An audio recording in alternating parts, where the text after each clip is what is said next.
Hello, everybody, and welcome to another Clash of the Correspondents. There's no clash this time because we only have one correspondent with us, James. And that is Dara at the Tinkermen, our Fulham correspondent. We don't get rid of our people when they get relegated. How are you, Dara? Not too bad, guys. How's the season going? All right, thanks. Mediocre. I'm just outside the top 2 million at the moment. But, you know, good stuff. I'm not losing any sleep about it. I'm just rolling with it at the moment. Yeah, doing okay. Football season's not doing badly. West Ham are doing all right. But yeah, otherwise all good. Fulham are doing well at the moment. Not too bad, yeah. Have had better starts than we have done in the last couple of seasons in the Championship, so that kind of bodes well. And if you're a statty, all the kind of stats are looking quite good for us. But yeah, long way to go yet. There is, but when you get an ex-West Ham legend as your manager, that's what happens. You know that? Yeah, and Tottenham, by the way. Oh, yeah, there we go. So there's a bit of love for Scotty Parker here. So, yeah. I believe, didn't we sign him from you because you used to be our feeder club? I'm sure that's how it went. Is that what it was? Yeah, you're not anymore, in fairness. You can have Jermaine Defoe. Michael Carrick. A few others along the way. Freddie Canute. Do you want me to keep going? Yeah, and then we took him from Spurs when they were done with him. Yeah, basically, yeah. It's the London rotation. All of these lazy fuckers couldn't be bothered to move house, so they just stayed in London and just picked whichever club was at their level at the time. A lot of people tell me, Dara, that Fulham are the best team in that league this season. I reckon on paper we probably have the best squad in the division, but the results haven't quite been coming in some of the games. It's been a little bit frustrating. Picked up a few draws, and like the first game of the season against Barnsley, they just caught us on the hop, and I don't know what was going on there. But we blew Millwall away, blew Reading away, some of the lesser teams. We should have beaten West Brom, and like they're top of the league at the moment. Like we absolutely dominated them for about 60 minutes, and then we sat back once we got the goal. So, I mean, I know we still have Leeds and maybe Swansea would be up there at the moment, but going on who we've already played, I wouldn't be too worried. No, the front four is exciting. Yeah, everyone's chipping in with goals. With a couple of Even FPL flops Kearney in as there. well. With like, Well, exactly. yeah, Kenny was the main one I wanted to ask you about because he's firing in some. He's top bin like every goal at the moment. And I think we all thought last year. It's almost a carbon copy. Yeah, a lot of his goals are similar. He just wraps the ball top bin. I think a lot of us were looking at him early last season. If you do come back up, I think we'll be looking again this time next year. Yeah, he's looking on form. He's playing a different position because if you remember, Ranieri had him stuck out in the right, and he was just useless out there. So he's playing kind of in behind Mitrovic almost in a front four. So yeah, he's looking a lot better. 5 goals and 3 assists so far this season. It's like, what about the two? You'd take that in Can't argue FPL, with wouldn't that. you? Yeah. 5 goals and 3 assists in the first 10 games. What about the two wide men, Dara? Cavallero didn't really pull up trees at Wolves, and we got to ask you about Anthony Knockaert, our old dear friend, mate. yeah, Your old dear friend. He's yeah. not my old dear friend, Yeah. just to be clear. there's definitely plenty of talent there. I don't know, some of them, they look like they can be doing nothing all game and then they just pop up with a worldly...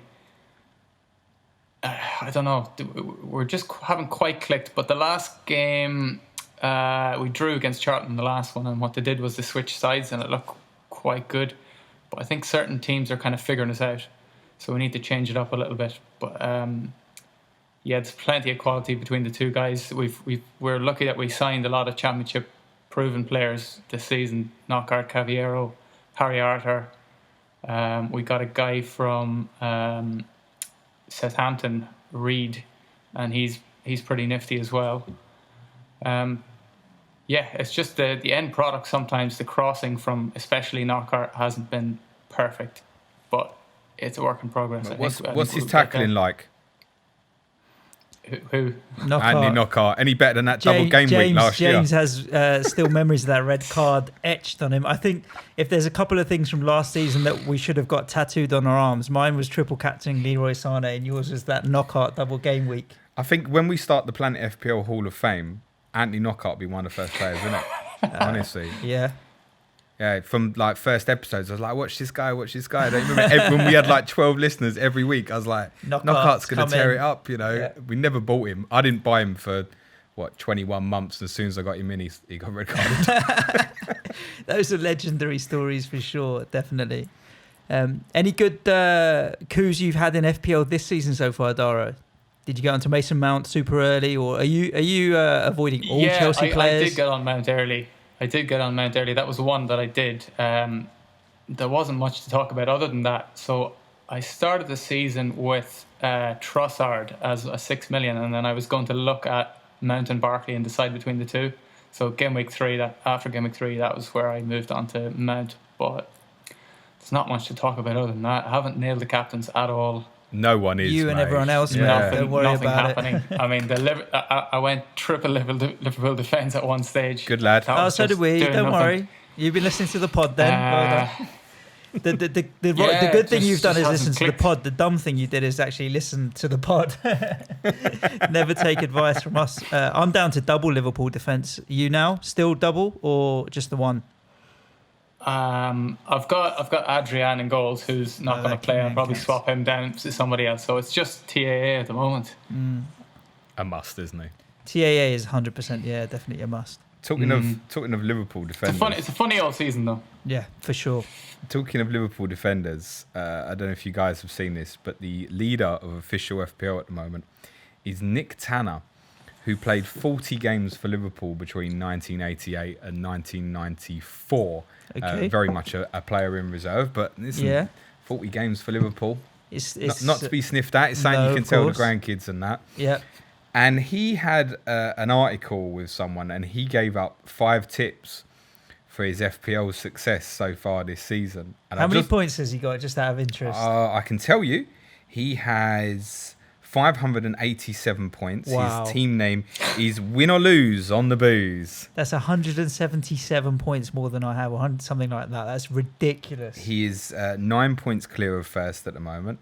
And with best respects to Nick, he's not going to stay there. I really want to just go over these tips that he's given and to discuss them with these guys. All right, fair play. Let's go. Because I've got so many other questions like, has he played all his chips? And you guys don't know what these are. So his first tip is, invest your money on midfielders and strikers. Expensive goalkeepers and defenders are a waste. Ooh. Discuss. I disagree. What else can I say? I disagree. I think there is good value to be had at the back in terms of defenders. Liverpool is still good value in defence. I tend to agree. It depends. I mean, for this season so far anyway, it's been the midfielders and the strikers, but every season's different. So that tip doesn't apply year on year. Yeah, it's absolutely true. I feel like the comeback is starting to come back a little bit for the premiums with Pereira's returns recently. The Liverpool guys, it feels like it's coming now. Alisson's back as well. I mean, I'm looking to move back to double. Yeah, the Liverpool defenders, you've got 4 out of the top 8 or 9 point scoring defenders are the Liverpool boys, and they've kept 2 clean sheets or something all season, and they're the lowest, conceded the least number of goals so far this season. What is it, 8 or something like that?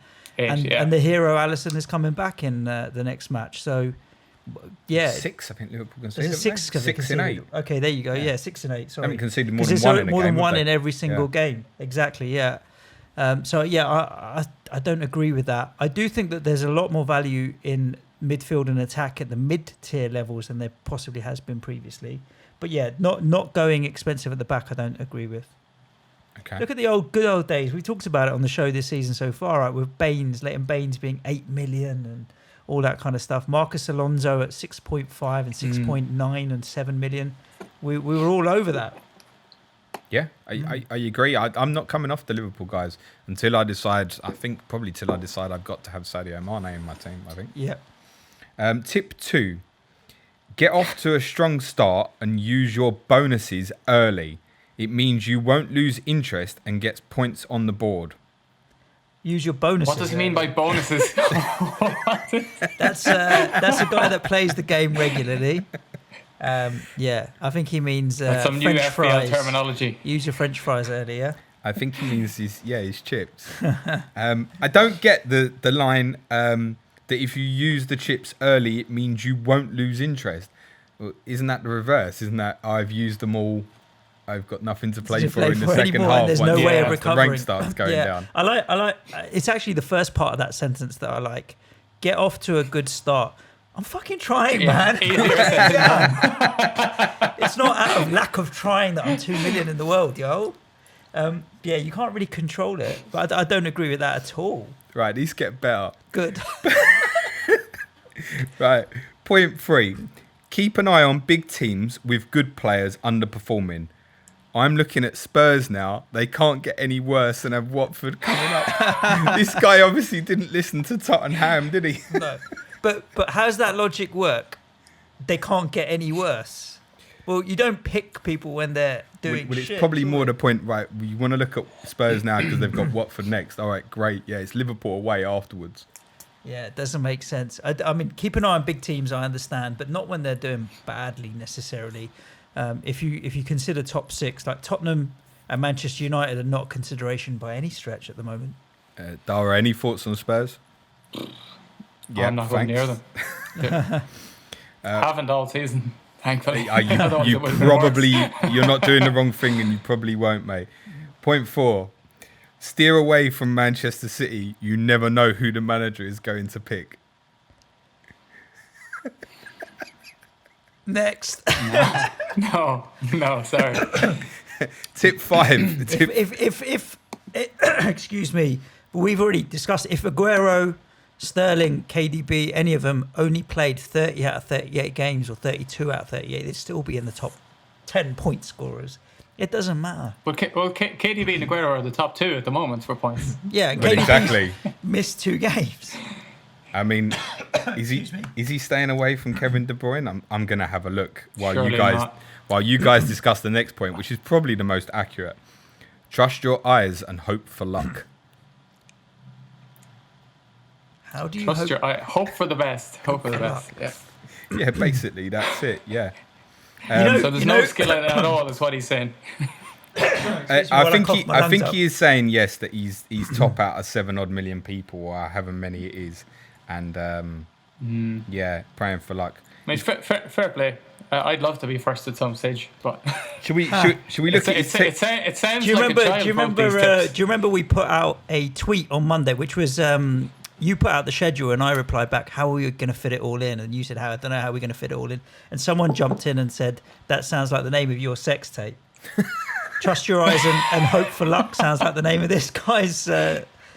Yeah, mad guy. The team's all right though, but Go on I can see what's happening here. So his goalkeepers are Ryan and McGovern, and then Ryan. I saw the back. I think Az or something tweeted it. Yeah, Matt Scout. Ryan's very It was template so and cheap. he's done very well. Yeah, his defenders are Kelly, Dunk, Lundstrom, Gilbert, and Rico. They're all good budget defenders. You just wouldn't have 5 of them. Yeah, He's also got I guess as his budget midfielder is Todd Cantwell. He actually left Jamie Vardy on the bench away to Liverpool last week. His other forwards are Abraham and Pookie, and he's got Salah, Mount, Mane, and a Man City player Raheem Sterling, who he captained by the way. Yeah. So yeah, he's obviously. I think what's probably is an interesting thing to say about that is the consistency of those. He's got 3 big players in the midfield who could well finish the FPL season as the top 3 point scorers, and at the moment he's got the 3 right budget guys in there, essentially Kelly, Lundstrom, and Lucas Dunk, as he's having quite a good season. Lucas or Lewis? Did I say Lucas? Lucas Yeah. Dunk. Was probably haunted by Lucas Moura at the weekend. Lewis Dunk has had a decent season, 4.5. Yeah, double Brighton defence. Yeah, love it. Nick Tanner, we wish you the best of luck. I hear this is his first proper FPL season. Oh, fair So play. all jokes aside, crack on, Beginner's mate. luck, yeah. Good luck. You're not winning FPL. No. I'm just fascinated with his point scores. Is that in the app? Do you mind if I... No, it's on the website. Yeah, go for as it. in, yeah. So 65 points last week in a game week of such hideous scores.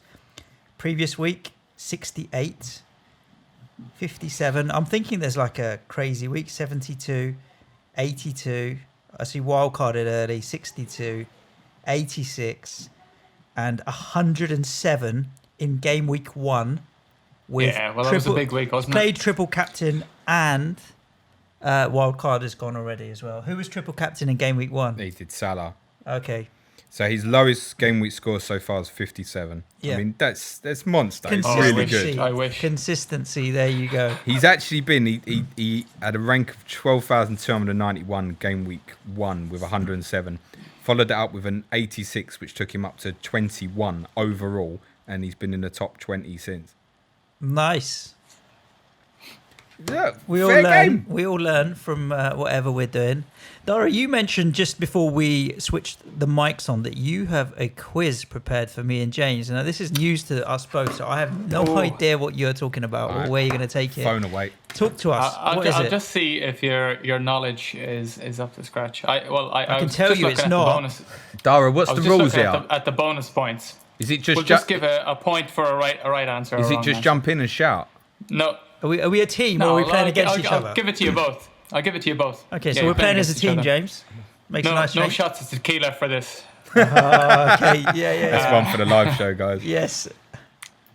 So I was kind of inspired by FPL Sky player. Is that the handle? Sky player in FPL, Paul. Yeah. Yep. So his podcast at the start of the year, where he said that he looked at the bonus point system and to identify players for the Sky game. So that's kind of what I did, and I had a look at that. But first of all, I just looked at what players had the most bonus points. So I'm going to give you a couple of players, and you have to see if you can guess which one has the most bonus so far. I'm fucking nervous. So are we Fair talking enough. BPS as in 1, 2, 3 points, or are we No, talking no, the actual no. score, bonus right? Points. Just bonus points. Yeah. Okay, so some like of these guys 1 to could be 10 or whatever. Like So in the an first average one is- week, 30 might be good. So 8 game weeks, they might have 240 in total or something like that. What are you talking Yeah, no, I'm about? not talking about that one. I'm just talking about actual bonus points that have been awarded, like Fine. 3, 2, 1. Okay, I see what you So mean. they're, Yeah, they're, yeah. so Not they're, the so they're system, total so far. that voodoo no. magic swampland. I'll of go into that later. BPS. Go for it. So the first one is who's got more between Salah and Aguero. Aguero. I would have said Salah. This season he's done a little better on BPS. He's So done a little divided better on opinions BPS. here, yeah. Do you know what? I think Salah. Do you know what I think I saw? I think Aguero might have the highest BPS overall, but I think he might only have about 6 bonus, and therefore actually it might be Salah. Yeah, I think Salah. Aguero, do you remember that game, 8, whatever it was, against Watford? He missed it all, didn't 8-1. He didn't get any Yeah. BPS despite getting points. he? Yeah. I'm going to go, I think Salah. Oh, I'll go Salah. Yep, both correct. Oh, yeah. Salah's got one more than Aguero, 7 to 6. And Yeah. Aguero has got 6, yeah. Yeah, Salah, Yeah. I understand the question. Salah notoriously always is earmarked as not getting a lot of bonus. He's doing all right this season so far. I'm sure, like I said, Aguero's BPS is huge. Yes, huge. Yeah, correct. the actual numbers It probably is the particularly most. high. Yeah, it is the Yeah. most of any player in the game. Well, I'm always fascinated by... He's just competing with everybody else. You see, he's got all these star players. Well, that you've he's got to competing avoid these Man with, City whereas- players, haven't you? If you look at if you look at Liverpool games, and I'm one of those people that does midway through a game, click into the fixture and check what the BPS is currently standing at. Liverpool notoriously, the defenders are there's always They're at least 2 always or up 3 there, defenders, always. And if they'd kept clean sheets, then I reckon that would be a lot worse. So I don't think that will continue for Salah because the Liverpool guys always seem to be in there on the BPS. Yep. Go on then. Next question. All right. We're going to get 5 Next out of one 5, up. James. Let's do it. So Vardy or Firmino. Oof. I'd have said Firmino, man. Firmino's been all right. Oh, that's really tough. Firmino's come on and got winning goals and stuff, I feel like. I think it's Vardy.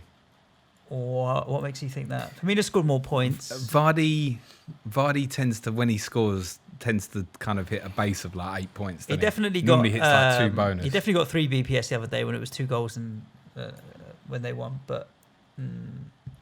I'm going to go Vardy. I Okay, think I might be I'm wrong. going to let James have that one. Vardy.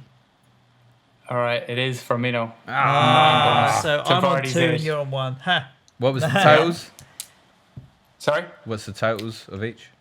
9 for Firmino, 8 for Vardy. Oh. I think Firmino this season is better, mate. Yeah. He started well, yeah.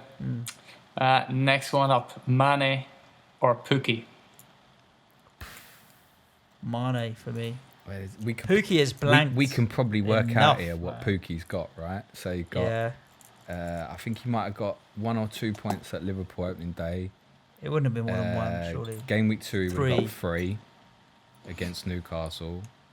Game week 4, he must have got a couple, Chelsea. And probably City must have got signed as well. So it's like 3, 5, 7, 8-ish. I'm going to go Pookie. And Mane, but Mane scored some match-winning goals and stuff. I would have said Mane. I think with James and I are disagreeing again. So you're divided again. We are. The answer is Pookie. Yeah. Okay, levels. 9 bonus. Versus Mane's. Yeah, level now. 2 apiece. 8. Okay, there you go. It's because So Mane still- was yes. African Cup of Nations. They're all that's quite why. close, these ones. If Mane wasn't at the AFCON, he would have won. Pookie might not have scored game week Yeah, 1. true. Yeah, all right, cool. Go on. All Next right. one. Next one. Ayew. Or Ayew Aubameyang. or Aubameyang? It's Yeah. definitely Ayew. Ayew. Ayew's got shitloads. Ayew. I think Ayew's on about Ayew. 9 bonus or something. Are you? Because even the other week when Aubameyang scored for me, he managed to get a yellow card and didn't get any The thing is, bloody BPS. Palace don't score goals. If you score a goal for Palace, you're hitting bonuses. Yeah. Ayew for me. Both yeah. saying Ayew? Yeah. It is Aubameyang. Oh, fucking hell.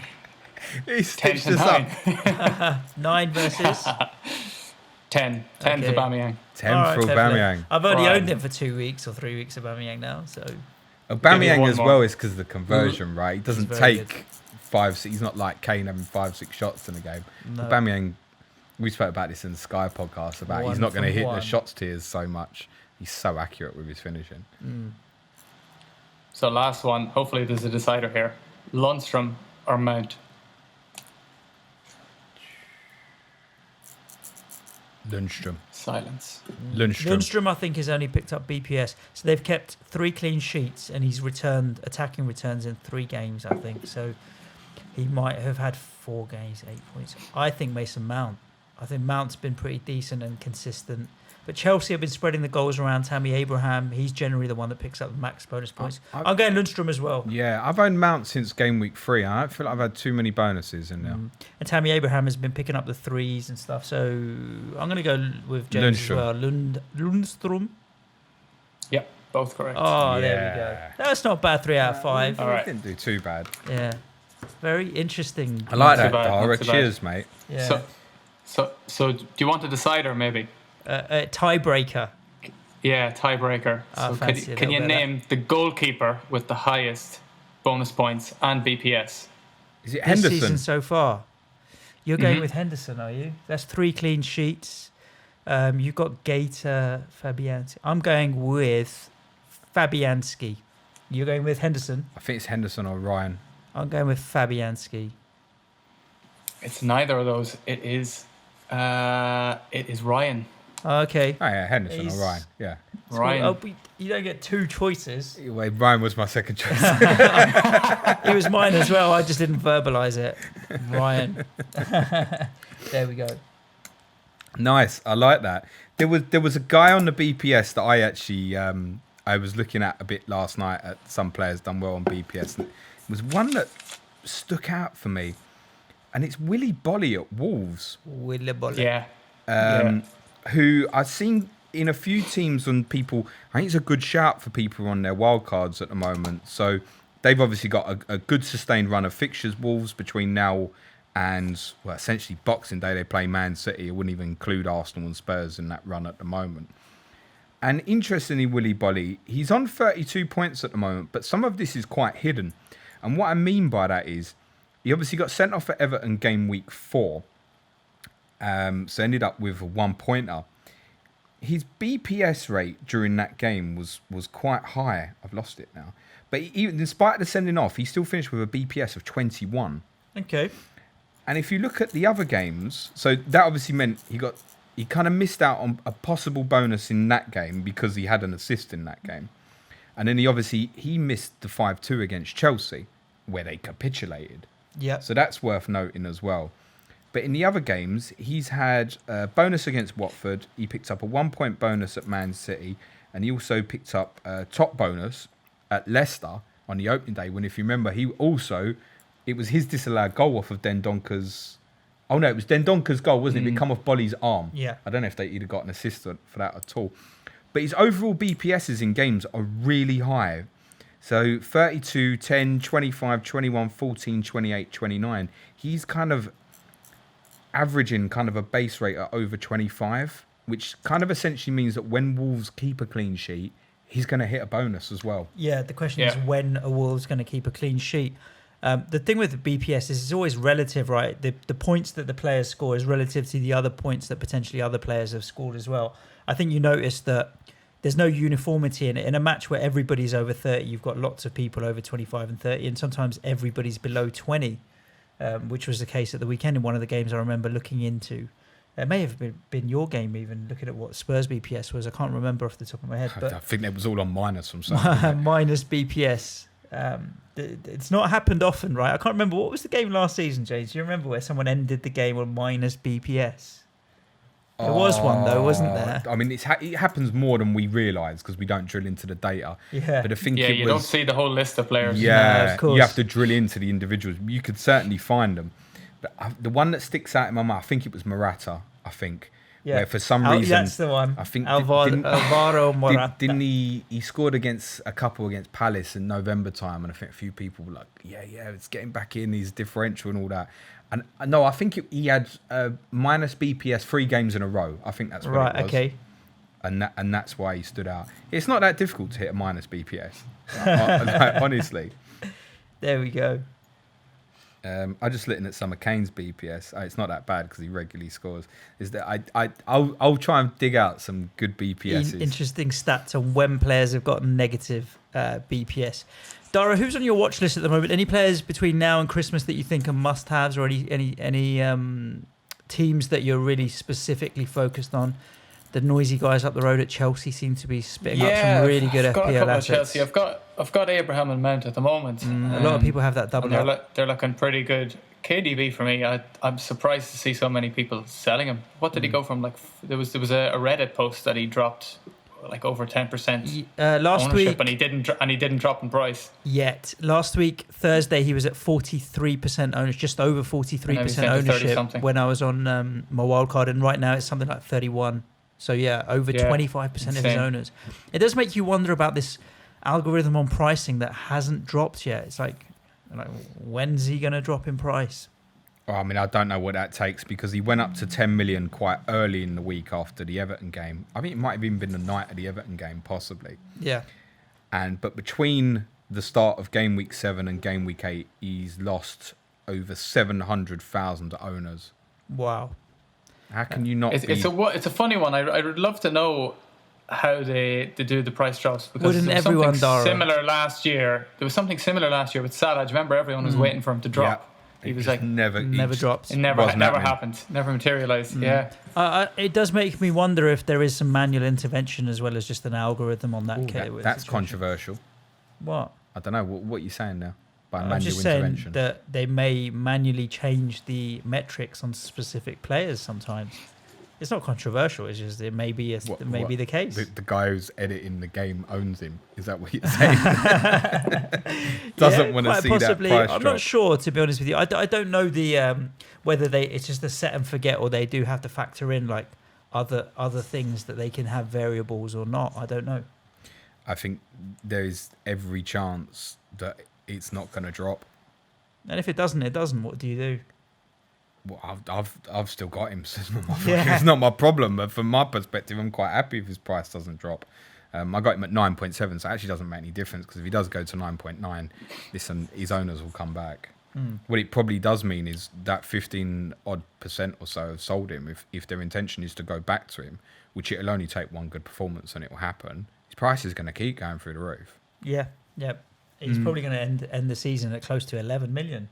I don't know about that, but I think 10.5. there's every chance with the way it's dropped and that people now might go back again, that he could sort of end up about 10.5-ish possibly. You don't really see those big jumps of those players and those prices. Only really kind of happened with Aguero last year, but he was really lowly owned at the start of last season, Aguero, if I remember correctly. I think all we need to do, Dara, is if the price doesn't drop, then someone who has access to official FPL just needs to tweet at them and try and get a response out of them. I don't know what your thoughts are on that, James. And we'll worry about that another day. We learned, that's one for the Twitter community. We learned today that the official FPL account has not muted me. Yet. And we've learned also that Colleen Rooney hasn't muted Rebecca Vardy on Instagram today as well. This is the day for gossip. This is the shit that happens in an international break when there's no flipping football. It's so true. You know what I mean? We're now worried about the Rooneys and the Vardys. But I only heard about it earlier today, and I don't really give a toss about any of that stuff, but I found it fascinating. Just from an FPL perspective, I have seen people tweeting today and going, I'm now not getting Vardy because of this. It's what's it got to do with him? Absurd. If that's your opinion. The topic of conversation when we were talking about it was that when Rebecca Vardy was in the jungle, fans when Jamie Vardy would play, was she with Colleen at the time? No, she wasn't. You know, it was that I'm a Celebrity last year, right? That went way over your head. Go on. Yeah. I have no idea. We're cheering at him. The same people that are like, I'm not going to buy him now, were probably shouting at him, she's getting fucked in the jungle or whatever. It was a chant Vardy last year, right? So I just think it's out of order. Just leave him alone. But yeah, Rebecca Vardy telling Colleen Rooney's secrets is also a bit comedy. Well, she might have been hacked. Hilarious. But it's like kids in a school playground. Yeah, it's funny. We don't believe the response. Anyway, a motivated Jamie Vardy is a positive for FPL in my opinion. 8.9 million with their fixtures until the end of the year. I would read more into this that it would be a positive for Vardy rather than a negative on a serious. Yeah, I've already pulled the trigger on him, so I don't care either way. Yeah, I was asked today if you had to pick one captain between now and the end of 2019. And you couldn't change it, I would said Vardy because of the fixtures. They've got a home tie against Arsenal. Other than that, they've just got really, really good fixtures. They do have City and Liverpool in the Christmas break, but that's when fixtures are coming so thick and fast. You might even see City and Liverpool rotate a little bit then. So if I had to stick a captaincy on the same player every week from now till the end of the calendar year, it'd be Kevin De Bruyne. KDB. The only issue with that is fitness more than it is rotation because he needs to be wrapped in bubble wrap and cotton wool. I don't think City can afford to. Yeah. Well, we've been chatting for about half an hour already. Nice. How does that happen? It just does. I love that quiz, Dara. Thanks, mate. Yes, we do appreciate it. Maybe we can invite you back for like an end of season Planet FPL quiz special. Proper one, cool. Like 20 Qs or something. Quiz us. Well, maybe even at the live show because we'll have to do a live show at the end of the season. We'll make it a little bit of question of sport, question of Tinkerman. There'll be another one before then. Yeah, Jagerbomb challenge. Yeah, there will be indeed. Dara, thanks for joining us today, giving the FPL community some light relief in this international break, pre-international games, post-horror show, all the rest of that kind of stuff. And we do appreciate all the interaction on Twitter and what have you. Thank you, mate. James, what's happening the rest of the week? What's today? It's Thursday, isn't it? Tomorrow. No, today's Wednesday. It's Thursday. It's Thursday when this is being published. Yes. You're right. Yeah. So tomorrow on Friday, bonus podcast, Planet FPL Q&A, all the Twitter Qs. We're going to answer as many as we can, and then Monday we run again. There's surprises I'm not allowed to tell you about. One I am allowed to tell you about is that we'll be streaming live on YouTube during the England game Monday night. Bulgaria versus England. Dara, do you have a question for me and James that you want answered in the Q&A special tomorrow? Make sure you whack it on Twitter if you think about it, because as being our guest, you get privileges of making sure your question is 100% answered. All right, I'll have a think. Yeah, keep it clean. That's all I'll say. No, don't. Don't make it dirty. To all you listeners, thanks for tuning in again to Clash of the Correspondents. Do make sure you like the show, hit subscribe, and get your notifications on because we have so much content coming at you in the next few weeks. You want to be informed as soon as it goes live. Other than that, ciao for now. Cue music, man. Ciao. Thank you, Dara.